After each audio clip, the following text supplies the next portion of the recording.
Hello everyone, good morning. How are you all? Fine? Okay.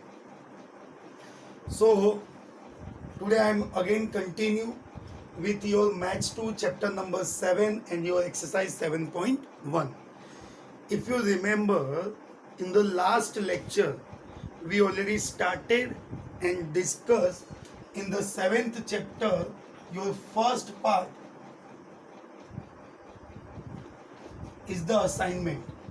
और तभी हमने already discuss किया था simple meaning of assignment means what appointing right person for right job if due to any reason अगर आपने वो part अभी भी मिस कर दिया है तो डोंट वरी, आपको क्या करना है, lecture number 3 and 4 specifically lecture number 4 का जो वीडियो ऑलरेडी आपको सेंड किया है तो just revise that part, repeat that part and after that you connect with this video because last video in the sense के lecture number 4 में हमने almost सब basic discuss किया है बेटा, so you can easily understood and easily connect with today's lecture. Okay, so first thing assignment means क्या करना है, right person को right job पे appoint करना है. आप बोलेंगे सर इसके कोई formulas है क्या? No. First of all no formulas required to solve any question. तो आप बोलेंगे सर अगर इसमें फॉर्मूलाज ही नहीं है तो सॉल्व कैसे करना है? बहुत ही सिंपल है. इसके सिलेक्टेड नंबर ऑफ स्टेप्स है. जब मैं स्टेप्स को फॉलो करते जाऊंगा, जैसे जैसे स्टेप्स फॉलो होते जाएंगे ऑटोमेटिकली आपके आंसर्स फाइंड होते जाएंगे. Okay, so without wasting time I am going to discuss your question number 1. See the question from your textbook. A job production unit has 4 jobs. So there are 4 jobs P, Q, R and S and there are 4 machines. There are 4 machines. 1, 2, 3, 4 and this is the processing cost. मतलब रो and column wise आपको information दिया होगा like 4 job P, Q, R, S. 4 machines 1, 2, 3, 4. तो आप बोलेंगे कि sir हमें क्या फाइंड करना है? So the optimal assignment to minimize the processing cost. यहाँ आपका पर्पस क्या होगा ये सॉल्व करने का? तो ये सॉल्व करने का एक ही पर्पस है कि this 4 jobs can applicable with any machine. अगर मैं कुछ काउंट नहीं भी करूं तो कोई भी जॉब कोई भी मशीन पे एप्लीकेबल रहेगा.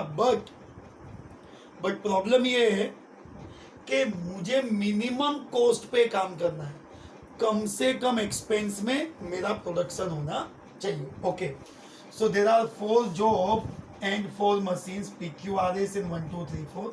Step 1, taking row minimum.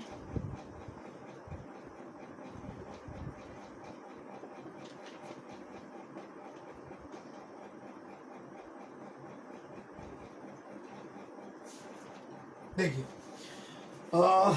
ये स्टेप 1 है. क्या करना है? Row and column we can understood के हॉरिजॉन्टल और वर्टिकल आपके कॉलम से, हॉरिजॉन्टल आपके रोज है. Every rows 31, 25, 33, 29. Other 3 later on discuss करना है. फर्स्ट रो में सबसे मिनिमम क्या है? तो 25.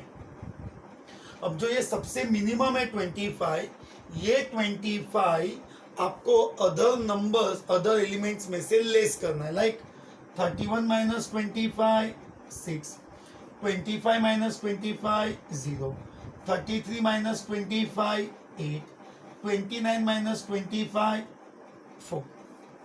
तो हमने क्या किया, आपके लिसन आपके फर्स्ट रो के मिनिमम एलिमेंट को सिलेक्ट किया, अदर एलिमेंट्स में से उसको हमने क्या किया तो लेस कर दिया. Okay, next step, wait, next step in the sense next row, the lowest one is 21, 25 minus 21 4, 24 minus 21 3, 23 minus 21 2, 21 minus 21 0.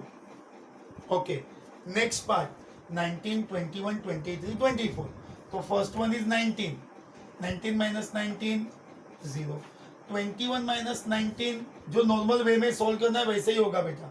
23 minus 19 4, 24 minus 19 5. Okay, एक स्टेप और next part. 38, 36, 34, 40. 34 is the minimum. 34 minus 38 minus 34 4. 36, 34 2. 34, 34 0. 40 minus 34 6. तो यहाँ हमने क्या किया, see with the help of taking row minimum step, hello, taking row minimum step, हमने क्या किया, जितने भी रो थे, एवरी रो में जो जितने भी स्मॉलेस्ट एलिमेंट थे, वो स्मॉलेस्ट एलिमेंट को हमने क्या किया, उसमें से लेस कर दिया. That is known as taking row minimum. Next step,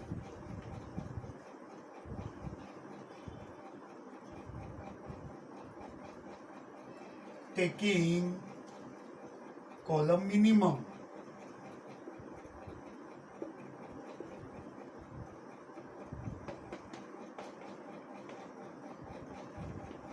okay, देखो इसमें करना ऐसे होता है कि आपके फोर सेम जो number as we discuss in the last lecture, कि सर अभी ये जो क्वेश्चन था उसको रिफर करना है कि स्टेप 1 को, तो स्टेप 1 को जैसे जैसे आप एक एक स्टेप प्रोसीड होते जाएंगे ना, तो प्रीवियस स्टेप, मतलब जैसे मुझे अगर कॉलम मिनिमम लेना है ना, तो मेरा बेस ये स्टेप होगा, नहीं कि मैं ये फर्स्ट क्वेश्चन को, यानी कि फर्स्ट क्वेश्चन वाले पार्ट को कंसीडर करूंगा, नहीं.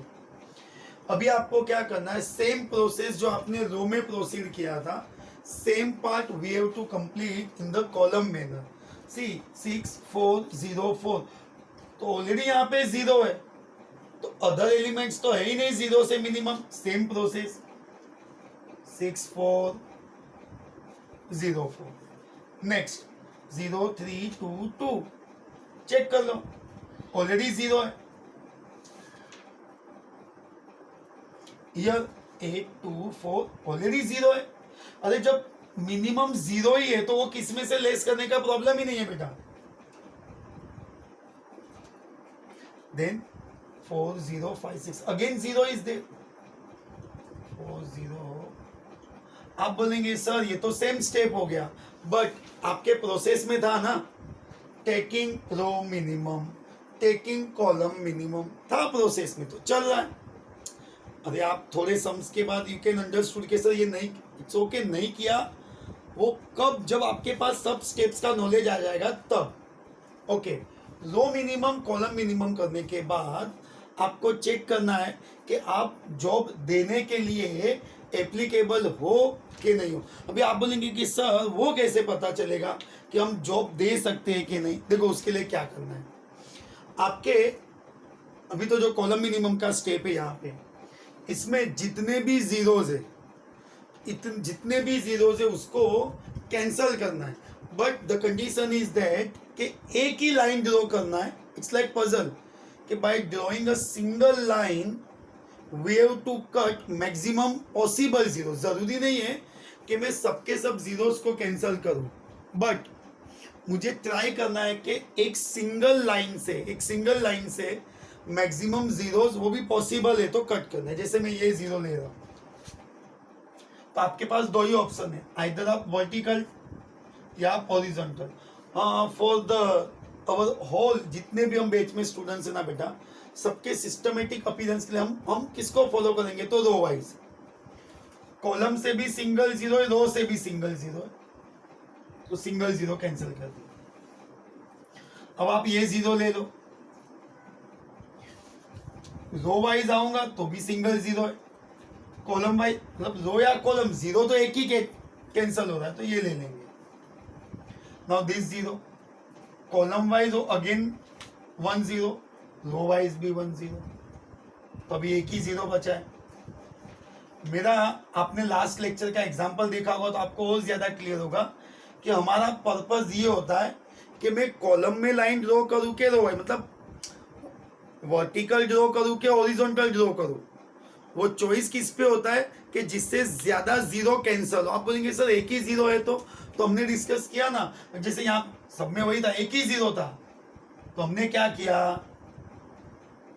हॉरिजॉन्टल ही ड्रॉ किया है. Okay, so by drawing this line, number of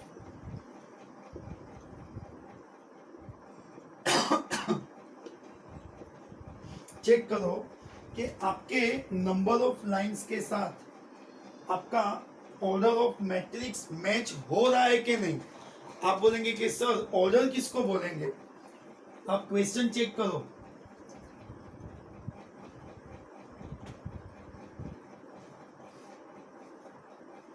आप क्वेश्चन चेक करो.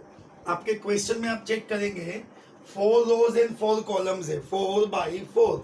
How many lines? 4. ऑर्डर 4, तो मैच हो गया. तो जैसे ही number of lines and order of matrix match होता है, आपको क्या करना है? एलोकेशन करना है. आप बोलेंगे sir allocation means what? Right place पे राइट पर्सन को अपॉइंट करना है. That's it. 6084. ये तो सेम है बेटा. आपके पास ये भी कंफ्यूजन होगा कि सर ये लाइंस अगर मैच नहीं होती तो हम क्या करते. डोंट वरी, अगर लाइंस मैच नहीं, ऐसे भी आएंगे क्वेश्चन कि जहां पे नंबर ऑफ लाइंस और ऑर्डर ऑफ मैट्रिक्स मैच नहीं भी होगा, तो वो आपस न्यू टाइप हो गया बेटा. तो वो अभी यहाँ पे नहीं है, तो मैं अननेसेसरी इसके साथ डिस्कस करूँ, वो कोई पर्पस नहीं है. ओके, तो आप बोलेंगे सर ये जॉब कैसे देना है. तो उसका भी एक सिंपल फंडा है. We always allocate job as per the row. हम कॉलम से नहीं जाते बेटा, हम जॉब किससे देने वाले? Row wise. जैसे मेरा ये रो है, ओके, पी, इसमें सिंगल जीरो है क्या? है ना बेटा. तो इसको जीरो को आपको जॉब देना. तो जैसे आप इसको जॉब अलोकेट करेंगे, दे दिया. उसके कॉलम में और कोई जीरो है नहीं है, होता तो वो कैंसिल हो जाता, बिकॉज एक प्लेस के लिए एक ही पर्सन एक ही जॉब अपॉइंट होगा. क्यू 4320. यहाँ पे इसके पास सेकेंड 10 है. R also having 10. S also having 10. थोड़ा थोड़ा टाइम जाएगा बेटा. अभी भी आई एम नॉट सेइंग कि लाइक एक ही क्वेश्चन में आपका पूरा का पूरा सीक्वेंस क्लियर होगा. No, it will take time. Okay, it will take time, but after completion of little some bit like 4, 5, 6 questions, तो ऑटोमेटिकली आप मैच हो जाएंगे. मैंने बोला ना, लास्ट टाइम हमने एग्जाम्पल्स के साथ डिस्कस किया था. आज मैंने एक्सरसाइज का क्वेश्चन स्टार्ट किया, और नेक्स्ट टाइम हम और नए क्वेश्चंस, तो थोड़ा आप कनेक्ट हो जाएंगे, इजीली कनेक्ट हो जाएंगे. Okay, so here we already allocate job. जैसे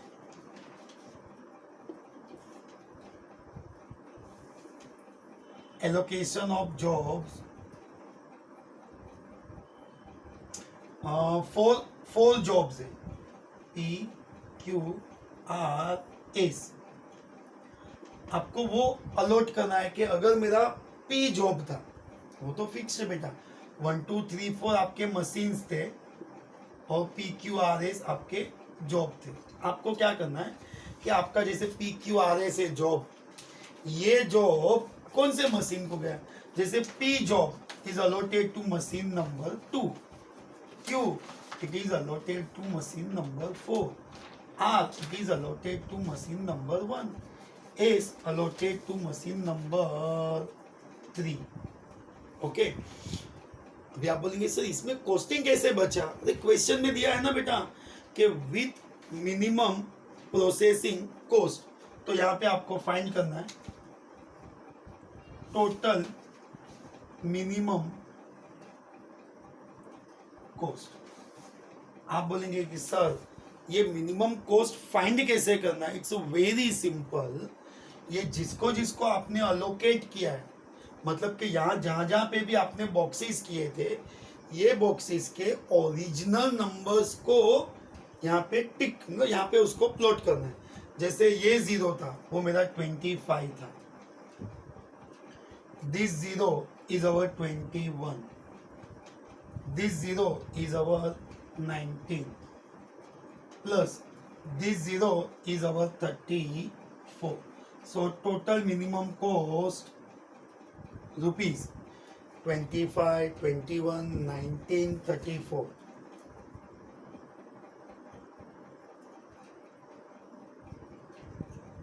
99. आई नो आपके माइंड में कंफ्यूजन आया कि सर आंसर तो मेरा पहले ही आ गया था, कैसे सर? आपने जो टिक मार्क किया है ना, आपने जो टिक मार्क किया है वही आपका आंसर। अरे वो हर क्वेश्चन में पॉसिबल नहीं होगा बेटा। डोंट थिंक लाइक डेट के ये 25, 21, 90 सर वो तो इधर ही को इंसिडेंटली यहाँ पे ये जो हमने मार्किंग किया और वो मैच हो गया। ये मार्किंग कोई इंडिकेशन नहीं दे रहा है कि आपने जो मार्किंग किया है वही आपका आंसर है। Is this clear? So at present मैं जस्ट एक स्मॉल रिकेप करवाता हूँ। In this question the steps are fix. कोई भी क्वेश्चन हो, यहाँ हमने टेकिंग रो मिनिमम 0 0 0 क्या करना है, मिनिमम वैल्यू सिलेक्ट करना है, अदर में से लेस करना है। सेम प्रोसेस, जो प्रोसेस आपका रो मिनिमम का था वो सेम हमने कॉलम में किया, बट कॉलम में हमारा बेनिफिट ये हुआ कि ऑलरेडी 0 0 0 0 था, तो हमें तो माइनस करने का प्रॉब्लम ही नहीं आया, डायरेक्ट सेम टू सेम चले गया। जीरोस कैंसिल करना है विथ मैक्सिमम 1, मतलब एक तीर बहुत सारे निशान, तो वैसे एक लाइन बहुत सारे जीरो, बट यहाँ तो 1 1 लाइन से 1 1 0 कट होके आपके नंबर ऑफ लाइंस के साथ आपका ऑर्डर ऑफ मैट्रिक्स मैच हो गया। फिर यहाँ पे हमने अलोकेशन कर दिया उसका। आप बोलेंगे सर अलोकेशन कैसे देना है? तो कोई भी रो में सिंगल जीरो होना चाहिए। नहीं है तो आएंगे ना ऐसे क्वेश्चन, डोंट वरी। नहीं है वाला कंफ्यूजन मत क्रिएट करो। अभी मैंने जॉब कैसे दिया, that is the most important thing. Single zero job दे दो, सिंगल जीरो जॉब दे दो, सिंगल जीरो जॉब दे दो, सिंगल जीरो जॉब दे दो। PQRS को जॉब मिल गया, मतलब कि जॉब्स को मशीन मिल गए 2 4 1 3, ओके। और ये जो 2 4 1 3 के जो बॉक्सेस थे उसके ओरिजिनल नंबर्स, ये आपका ऑलरेडी कॉस्ट था, रुपीस था, उसका टोटल किया, it comes to rupees 99। That means के हमने 4 जॉब को 4 मशीन्स पे अलॉट किया with minimum processing cost. This is the main M and the purpose of this assignment system, okay. मैंने लास्ट टाइम भी डिस्कस किया था कि मल्टीपल टाइप के क्वेश्चन है, ये तो इजीएस्ट एंड सिंपलेस्ट क्वेश्चन था। फिर डिफरेंट, अभी मैं टाइप डिस्कस इसलिए नहीं करूँगा, टाइप के साथ डिस्कशन होगा, okay. So first of all you write down this, और मैंने आपको ऑलवेज बोला है कि वीडियो पॉज करना है, फिर आपको कॉपी करना, बिकॉज आप any time and any number of times you can repeat and revise our videos. Then also if you have any confusion, any doubts, anything else, you can ask, you can call or you can message us. तो आपके पास multiple option है हमारे साथ connect होने का, okay. So we'll see you soon in the next video with this type, with new types of question, okay. So bye bye everyone, take care, okay, bye.